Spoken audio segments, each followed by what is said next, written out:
EdTech Mondays Africa is supported by the MasterCard Foundation Center for Innovative Teaching and Learning and is part of the Young Africa Works programming. Hello and welcome to this edition of EdTech Mondays Africa. My name is Joy Doreen Bira. It's so good to have you joining us on yet another edition where we are talking about investing in government data systems to drive decision making. As UNESCO reports, there are widespread concerns that learning outcomes do not match expansion of education because many countries lack systematic data on who is learning and who is not. Government data, UNESCO says, can be used to identify underserved or underperforming learners, helping to develop practical solutions. Data can be used to hold the system accountable for the use of resources by showing whether increased public investment in education has resulted in measurable gains in student achievement. Lack of investment in data collection systems can lead to poor monitoring of education, resulting in inadequate interventions to improve learning outcomes. But using data to track student progress helps in identifying learning gaps and evaluate the effectiveness of digital tools, enabling educators and policymakers to make informed decisions on technology adoption, personalized learning, and funding allocation. To this end, we seek to review the 2024 EdTech Conference Recommendation No, which is focused on driving decisions with data by investing in government systems and capabilities for timely collection, analysis, and informed decision-making. How can investment decisions promote accountability and provide clear and measurable indicators of performance? How will it build trust among stakeholders, including students, parents, and educators? How can investments in government data systems reveal disparities in educational access and outcomes? My panelists for this conversation, Petrine Banda Chilala, who is the Assistant Director, Early Childhood Education, Ministry of Education in Zambia. We also have Robin Njiru, Public Sector Lead, West, East, and Central Africa at Amazon Web Services, also known as AWS. And in his role, he drives innovation in government, healthcare, education, and non-profit organizations.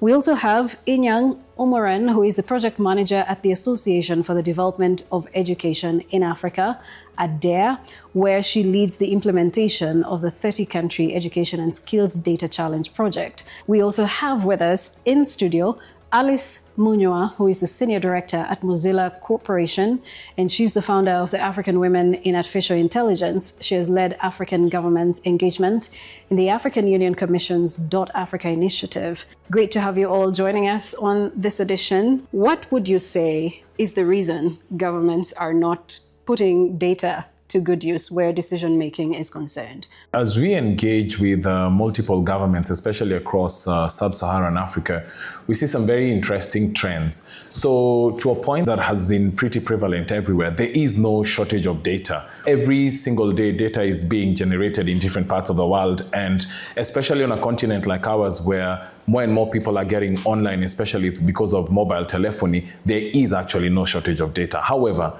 that data is sitting in all kinds of disparate spaces. And then when we come into governments, again, the level of adoption of technology across multiple governments is very, number one, siloed, and again, also disparate. We find different governments adopting. We have governments in Africa that are adopting technology at a very accelerated pace. And then others, because of various challenges and limitations, are then also adopting it at a much slower pace. And then this further trickles down. When you look at these countries, you find that the capital cities and more or less what you would call the urban areas seem to then sort of have an advantage compared to the rest of the regions.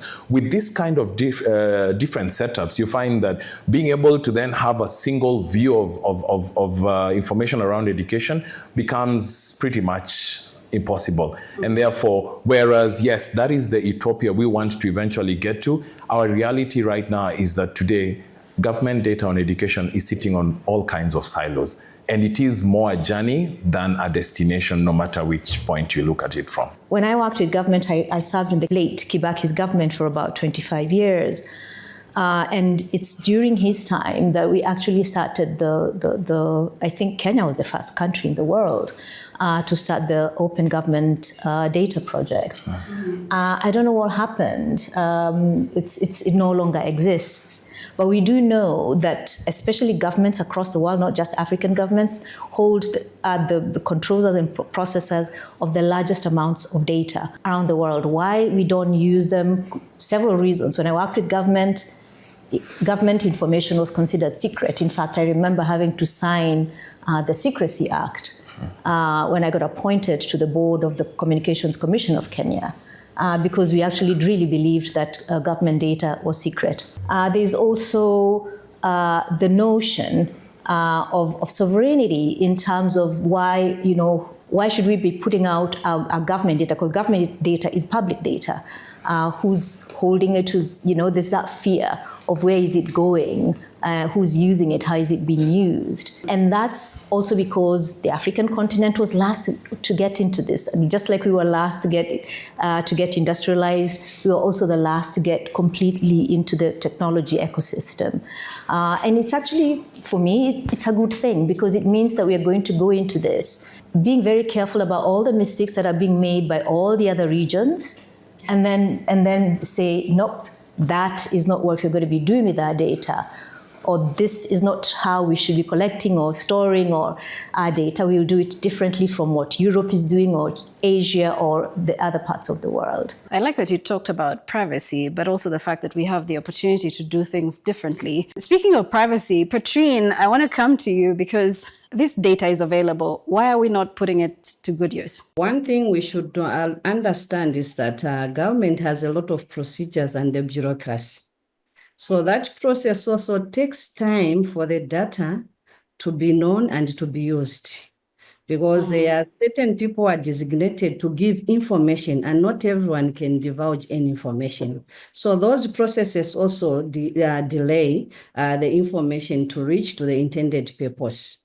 But so far, like speaking on behalf of my government, I think we have learned, because now we have an institution called Zamstat, Smart Zambia, where at least data is gathered, but that is speaking on behalf of government.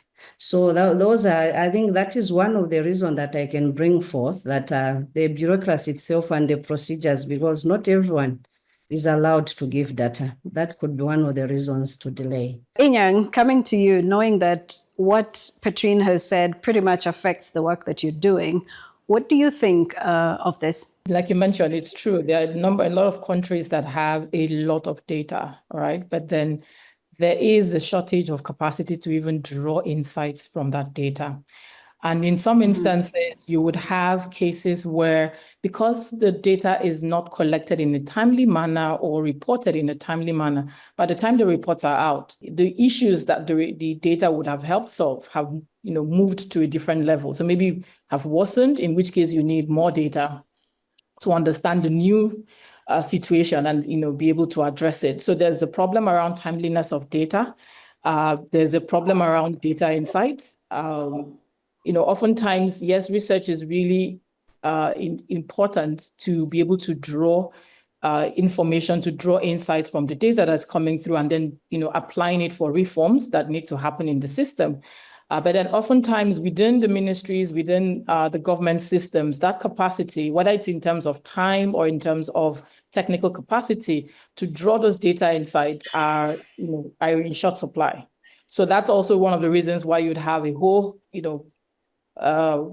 box full of data, but then there is limited capacity to translate that data into actionable insights that can actually drive change in the systems. And speaking of actionable data, I want to come back to you, Patrine, because I think it's important for us to understand how data is currently being used by governments like yours, because you did hint at, but you also mentioned that, it's the carefulness with which you're handling the data that also needs to be considered. How do you analyze the data that you receive? Because I'm assuming that you collect data about different, areas of the education ecosystem. But how exactly do you analyze, and then how do you get to the point and say we can use this information we've collected to inform decisions on, say, early childhood development or any other area of education? One area we are using to analyze data, we are using the Education Statistical Bulletin, ESB. This Education Statistical Bulletin is published to inform policymakers, stakeholders, and the public. And this Education Statistical Bulletin is produced yearly. Yeah, so you find that this bulletin has a lot of information in it, be it information concerning early childhood education in terms of enrollments, in terms of teachers that we have, and where could be the challenge, and where could we have the shortfall, so to speak. We also have statistical and the trade analysis, where I'm talking of using the MEC. But we are in a process. We started using it at a point, but now we want to improve it so that it can be speaking to the data that we want as a ministry. Then we have also dashboard and real-time monitoring. So on this data, we have the digital dashboard for policymakers to track key indicators. For example, we have a race read program that was tracking the performance of our learners from grade 1 to 3, and tracking them in terms of early literacy and numeracy. Thanks a lot for that, Patrine. And Robin, I want to come to you because we also need to understand the fact that one of government's fears is the data privacy. How are we dealing with data privacy where AWS is concerned? For example, with the relations you have with the different African governments, how are you dealing with that? And how are you assuring governments that this data is not going to be mishandled? As I answer that, let me just step back into one of the responses that was shared around especially how governments then get to leverage the data. We've as part of what we do, we say that our mission is to be Earth's most customer-centric company or organization. And when it comes to education specifically, we see two primary customers. That's the learner and the educator. And therefore, even as I think about policy-making decisions, when I think about how we extract the data, we are keen to keep the learner and the educator at the center of every conversation. So that, yes, it's great for us as decision makers to come and chime in, but it really has to be about improving and accelerating their own experience. When it comes to privacy, we find that it's one of the 3 or 4 interchangeable words that sometimes are used wrongly. Someone uses privacy, someone else uses security, someone else uses sovereignty, and a fourth word we keep using is localization, and they're used very interchangeably, and sometimes they mean very different things. As we engage government, so first and foremost, as we develop our platform and solutions, we develop them with security as what we call job zero, meaning that everything is securely engaged in, and then we call it a shared responsibility, so that we want all our customers, as they get onto our platforms, whether it's governments, whether it's private organizations, to really work with us on the premise of absolute confidence and trust. And when you look at some of our customers, even outside of education, we're talking about data that is classified as high secret or super secret, to use the term that was used earlier. And we are working with intelligence systems in government, we're working with defense forces. And therefore, when it comes back to education, I think we are finding that the work we have to do, especially, I like to come back to Africa, is that we're working more around educating governments on really how to ensure that the policies in country actually work to support and enhance what they need to intend. Good example, we've worked with governments that I think at first were setting in place policies that were talking about what they call data localization, which essentially meant all data needs to reside within their borders. But you would then sit with someone else in the same government who tells you that they see themselves as a regional data hub. And so we would then be interested in a conversation around, if everyone is keen on restricting, how then do you become a hub? And therefore, even as we talk about data privacy, data security, and sovereignty, we also must open up ourselves to what we call cross-border data flows, so that then not all infrastructure will sit or reside within a country for all manner of reasons. But as long as we are assured of the privacy, of the security, and the sovereignty of this kind of data. Right. And as we talk about the sovereignty, the security, the privacy, where does accuracy fall in all of this? Because it's one thing for us to talk about sovereignty and all these things, but what about the accuracy to inform the right decisions? Depending on what you're going to put into the system is not is not a magical solution. It's actually going to really feed you back on what you've put into it. So case in point, we've worked with governments that are at pretty advanced levels of what they need to achieve. As I listened to our director colleague and bring up the electronic management information systems, we are working with governments that have pretty established education exchanges where every single learner in that country is visible, and they are viewed in as a single view. In that kind of a country, it doesn't matter whether you're in K-12, in tertiary, in TVETs, you will be viewed as one individual. Whereas in other countries, sometimes in K-12, if a student moves from one school to the next, they're viewed as two different individuals. Right. And then this runs the risk of making erratic decisions. So we are driving the conversation around not just the right data, but also putting in place systems that speak to each other. And then so that by the time we're doing what we call data analytics, we are actually analyzing data that is correct.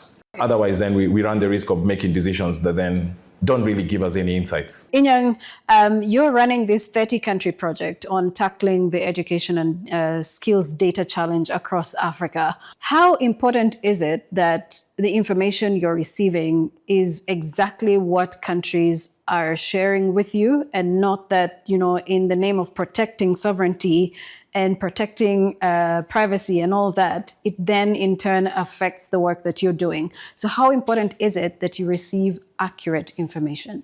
In terms of accurate information, one of the things that the project, which is aiming to support these 30 countries to improve their production and utilization of quality data. So yes, again, the key word for the project is quality data, right?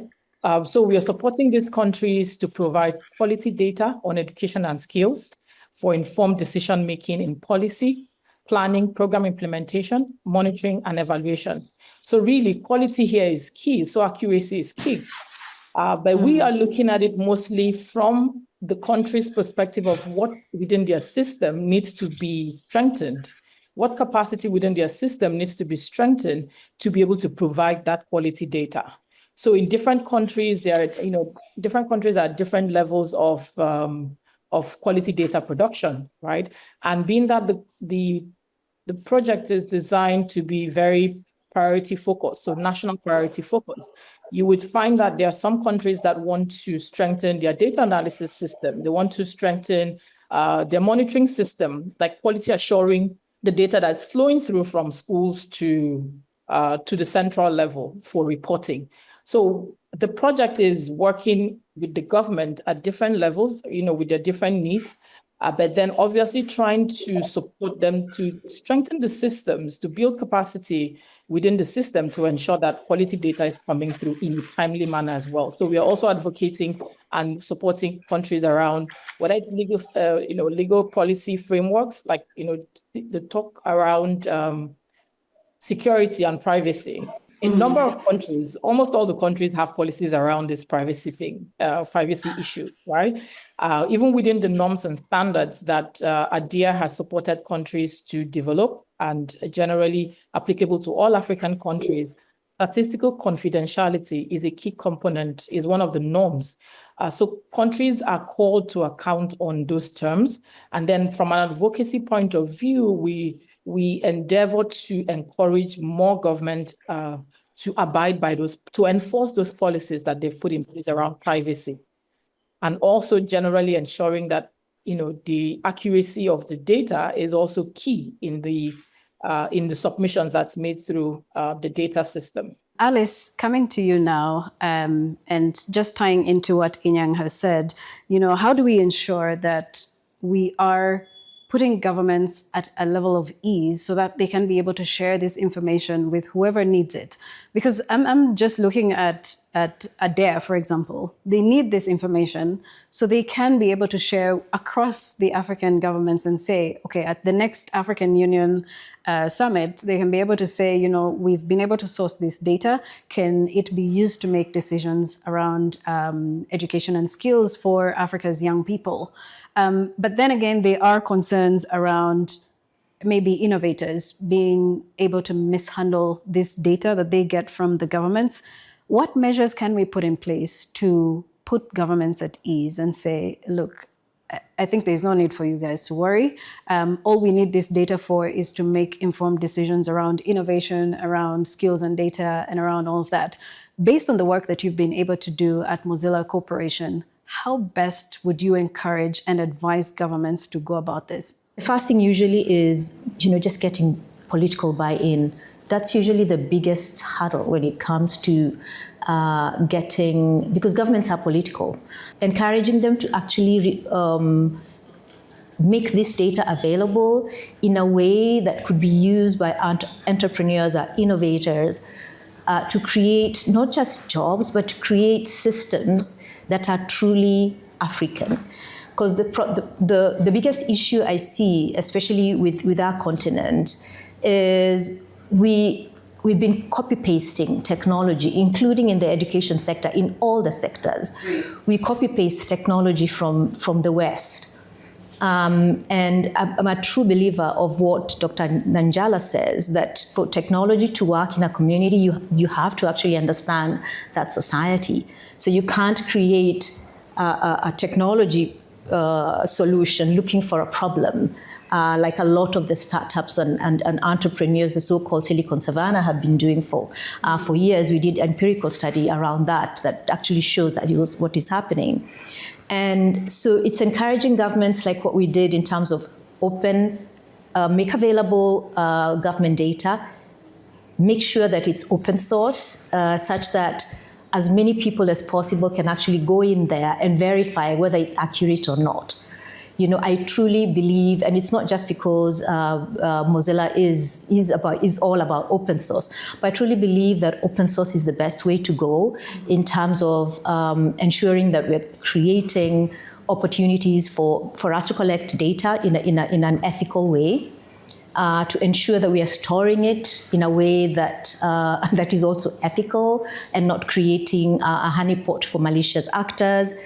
Ensure that it's decentralized as well. So if governments know that, the whole idea of centralized data is actually quite dangerous, as like we were trying to do with Huduma Number, those who can remember. So decentralizing that is extremely important so that there's no one point of failure. It's a tool for identifying or for collecting data in an ethical way and making it available for decision making. I love that. And based on your experience, I'm thinking that you have different approaches to these different African governments, because our fragmentation does not allow for one size fits all across the African continent. But Robin, I want to come to you as well, just to hear your thoughts around whether or not you think data solutions can be customized to fit specific needs of local education systems. So how do we make sure that we're trying to pull these data solutions to fit the specific local education systems of the countries? At times, there is a focus on the process and not so much on the outcome. We have a concept at AWS called working backwards from the customer outcome. I've seen, as we've worked with different governments, any top government in Africa, as we've worked with them, I've seen that even when it comes to education, governments are willing to share their information when they're clear about what is the intended outcome because so that then it's not just a focus of we want your data and then we will come back to you. It's about really jointly working together to be able then to work towards a certain outcome. I'll give you an example. I think mid last year, we ran a proof of concept with one of the top West African governments around broadening access to education by leveraging generative AI-based teaching assistant. 2020, when we worked, and this time I think we have liberty to mention, when we worked with the government of Egypt, everyone knew what happened. But in 4 days, the government of Egypt had clarity. They needed to put their curriculum onto a platform that would enable them to access all their students. At that time, I think it was about 22 million students. In less than a week, we had moved the entire curriculum in 4 days, we had moved it onto on AWS cloud platform, and students across Egypt and Egyptians outside of the country were able to continue learning. So when governments have confidence that we are driving a jointly intended outcome, then there's less lethargy in terms of releasing information. Is there particular training that you have to do or offer to some of these countries to allow them insight into how exactly to use some of these technologies? Because I think even when they're sourcing for information or data, sometimes the challenge is not much about that there's no data, is that the data is available, but how to access it can also be another challenge.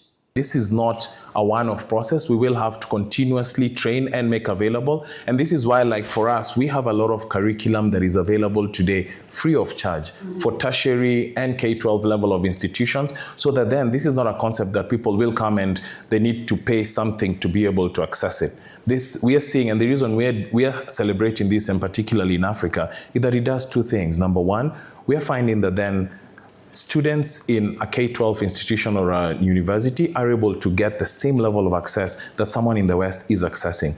But secondly, and more interestingly for us, we're finding that, and this we kicked off during COVID, we found young, underserved Kenyans accessing global jobs significantly outside of their borders. And this is exciting for us. Inyang, I'm coming to you now. Because of the work you're doing at ADARE, I can imagine how much you have to deal with 30 African countries, different contexts, very fragmented, I should say, and different operational systems. What would you say is the biggest need right now where data or investment in data is concerned? Because we have the technology companies here that can tap into some of this advice that you could offer to not just the governments, but also to the tech companies. Joy, just as you've mentioned, 30 countries. Thankfully, we're still in the first phase where we are working with 11 countries. So this is, the 30 countries is incremental. So over the next 4 years, we would reach 30 countries. So currently we have the first cohort of 11 countries, and we're also bringing on board more countries this year. In terms of investment, there are countries where, like we said earlier, there's a lot of data, but then there's the data insights, right? Is the data insights for reforms that need to happen. But then the real change we want in learning outcomes, you really need to dig into the data a little more to get that. So investment into data analysis tools and really strengthen capacity within the government systems to do this so that there's more ownership. Because you also have instances where these data analysis are supported by, there's obviously the room for development partners to support, but there's also value in having more people within the government system actually see this for themselves, build capacity within the government systems for data analysis, for data insights. There's also countries that are still around, ensuring quality data is coming through from the school level. Right? So there's investment in even strengthening systems at school level to be able to ensure that the data that's going onto the system is accurate, right? So that you have the quality data that's going. And sometimes it's also a thing around, there's also the importance of creating awareness, right? So there's the capacity to enter accurate data. There's also the awareness that needs to happen on the importance, because sometimes at school level, there's a missing link.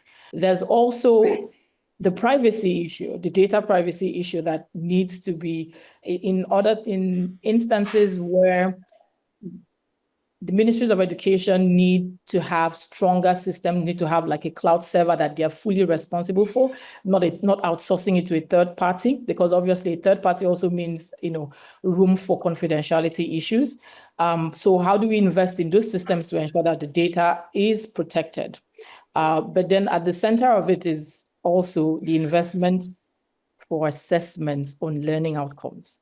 A lot of investment is needed in that angle for countries to be able to collect data on learning outcomes, to be able to link them to the needs of the children, and also how the reforms can then be put in place to address those needs. Some countries have different platforms. So there's a different platform collecting teacher education, teacher information. There's a different platform for learning assessment. There's a different platform for school management information. How do we bring all those together to ensure that the people, the high level of officials that are making decisions are able to see everything holistically and be able to make decisions that allow for, the interconnectivity that needs to happen across the system. Do you think we're going to get to a point where, for example, we are seeing integration of data the same way we're having the economic bloc integration of business? We have ECOWAS, we have SADC, we have the East African community. Are we seeing that kind of integration of data happening on an education front, or is this like a far-fetched pipeline dream? We're going to have a platform where we are collecting and trying to pull together all of this data, the different systems across different countries, right? Pulling all of this into one platform that would be easy for like a one-stop portal for data around African education systems. But this obviously really would leverage the government. We need the governments to bring the data for us to put on that platform. So the first thing is actually ensuring that the data that's coming through is that quality data that's needed. And then we create a platform for the data to come together. I think that there's a lot of peer learning that currently happens across countries, and we are expanding the for that to continue to happen, and also being able to bring together data into one portal. Amazing. We're looking forward to having that one-stop hub.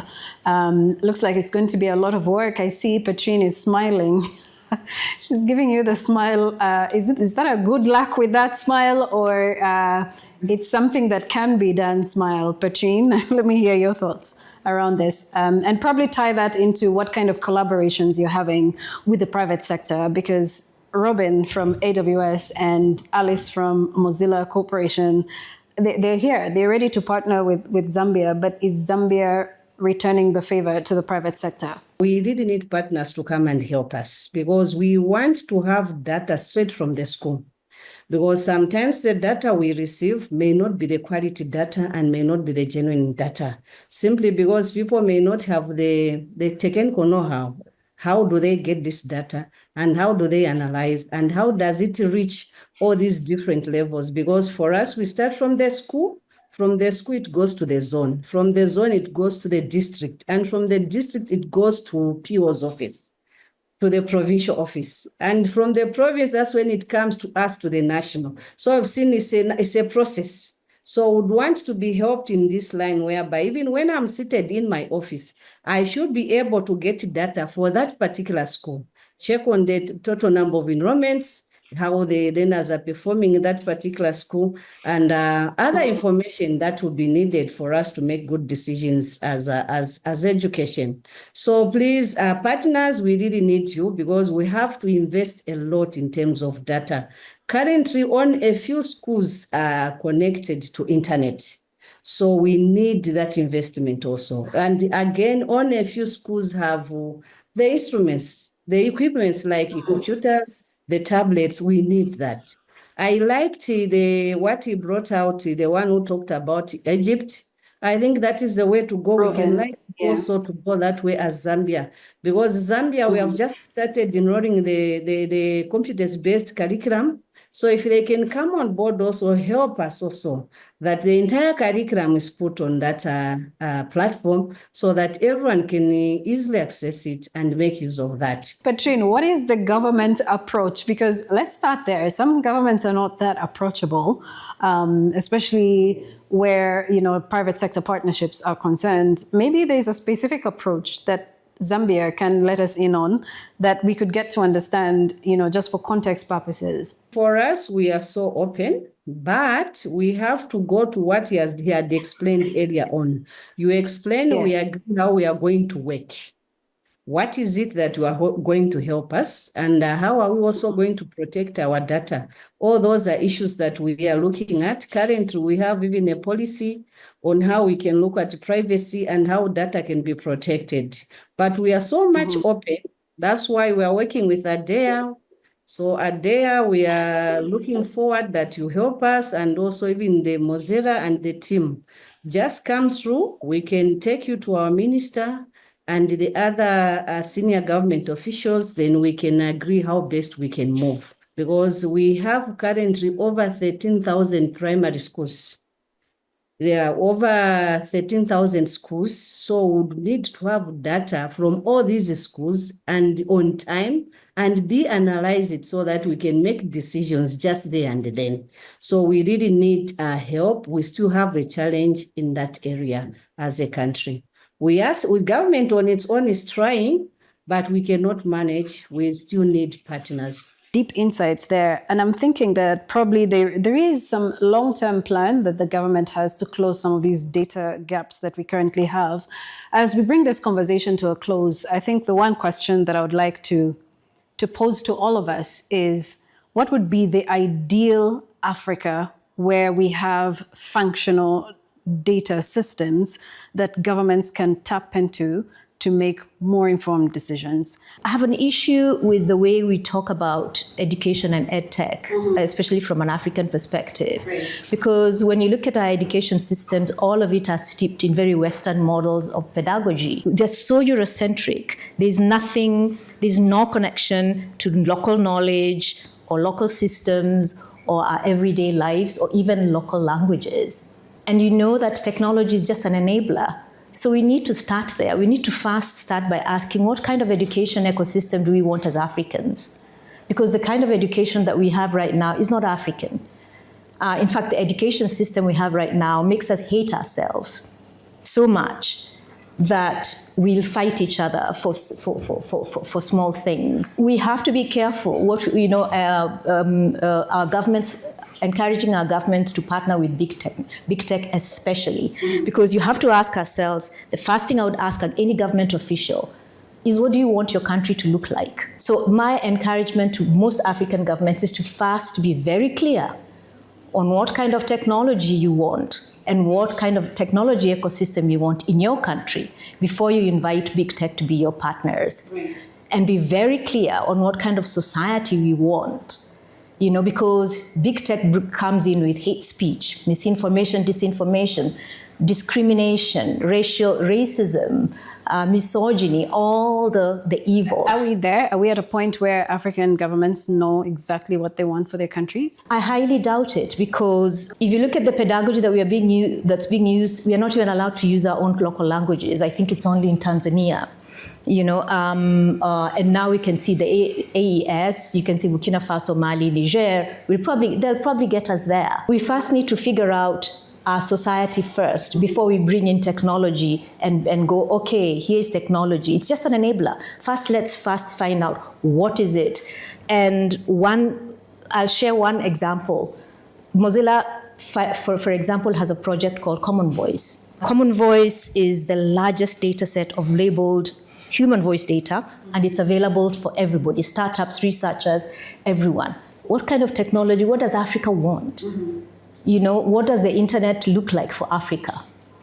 That's the first and most fundamental question, because the kind of internet we have right now is not African, and it's actually abusive to Africa. Right. So the first thing we ask is, what kind of internet, what does it look like to have a truly African internet? Robin, I want to hear your thoughts. At what point do we get and say, okay, now we have an ideal data system that can inform government decisions where EdTech is concerned? For starters, Africa is not one homogeneous body. In fact, we don't even sound like Africans, because this is the narrative I challenge frequently when I'm speaking to people across the outside of Africa, saying, Africa, we are going to take this initiative. Like, Africa is not one homogeneous body. Right. So, but in principle, I do agree. Governments do have to have clarity. It's said that clarity precedes focus.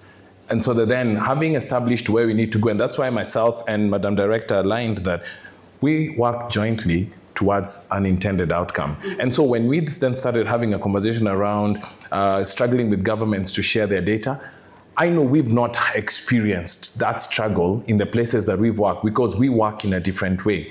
And therefore, when we work backwards from where the customer intends to go, it is not our goal. We do not create solutions and then look for customers. We work with them towards where they intend to go. And then secondly, I think I'm an optimist by nature, right?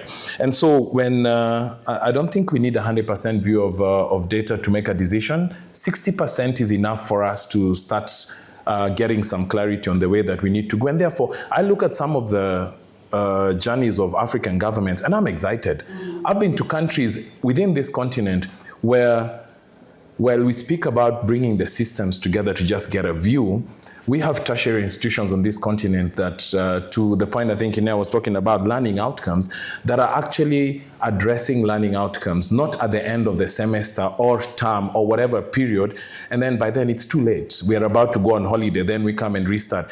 They are actually implemented systems where we're able to analyze this frequently and pick up trends from 3 months ago, 6 months ago, which for me is a significant leapfrog from where we were 2 years ago. Right. And for me, if we're able to then structure that in a way that says, well, look, Maybe as Africans, we are storytellers. As Africans, we love to sit around the fire. How do we then integrate what is already in place and then establish and accelerate it, as opposed to throwing out the baby with the bathwater? All right.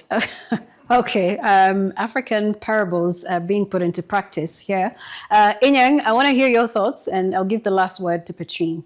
This thing around African systems have really been captured. What we should look out for, which is the ideal thing. So yeah, that first point around what's the system we want to see, because you can only collect data to the outcome that you want, right? Yeah. So that you also don't end up collecting data that is of no use, right? So you set the outcomes and then you walk backwards and determine what data you need to reach that. So if we look at our continental strategies, so the African Union Continental Education Strategy for Africa is about to be released, a new one is about to be released. Can we pick that, for instance, and say, okay, or let's even look at other policies around Africa. So what is the trade policy, right? If we take the African trade policy and say, this is the country, this is the kind of trade we want to see Africa engage at, the levels of trade that we want to see Africa, then we walk backwards and say, what do we need to do in our education systems to ensure that we are having a future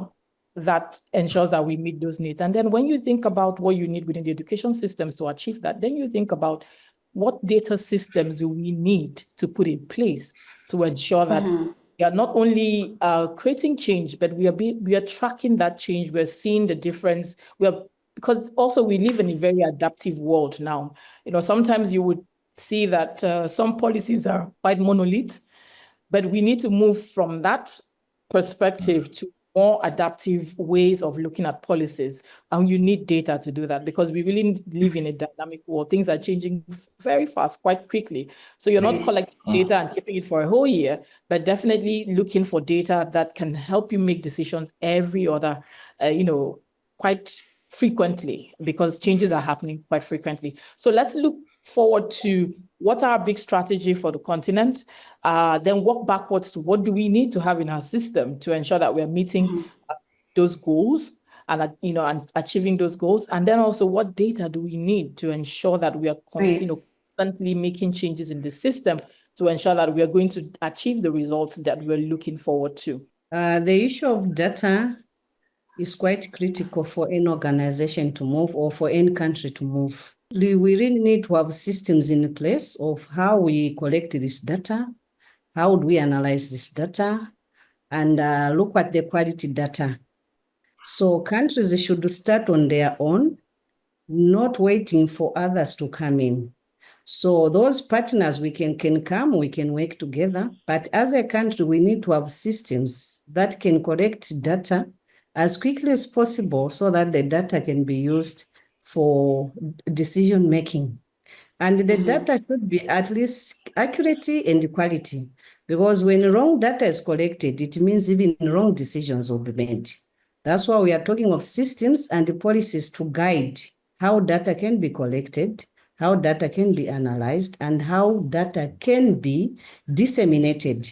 Because there's an issue again of dissemination. When you collect that data, how best do you disseminate so that all the stakeholders can get to know what is involved? Yeah, so there must be a system of how ministries can work together and with other line government ministries. For example, in Zambia, we are also working closely with the Zambia Statistical Agency. This is the agency that is taking census data. So they are also on board to help us so that we can have proper systems that can help us get data. And that data should be of quality and as close as possible to the truth so that correct decisions can be made by decision makers.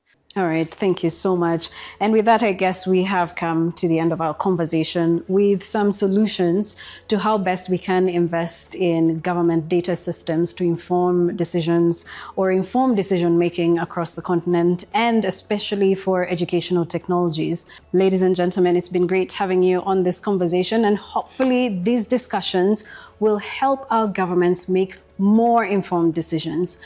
And on EdTech Mondays, we are focused on making sure that the 10 recommendations from the EdTech Conference of 2024 that was hosted by the MasterCard Foundation are put into action this year and the years to come before 2030. My name is Joy Doreen Bira. Until the next one, bye for now.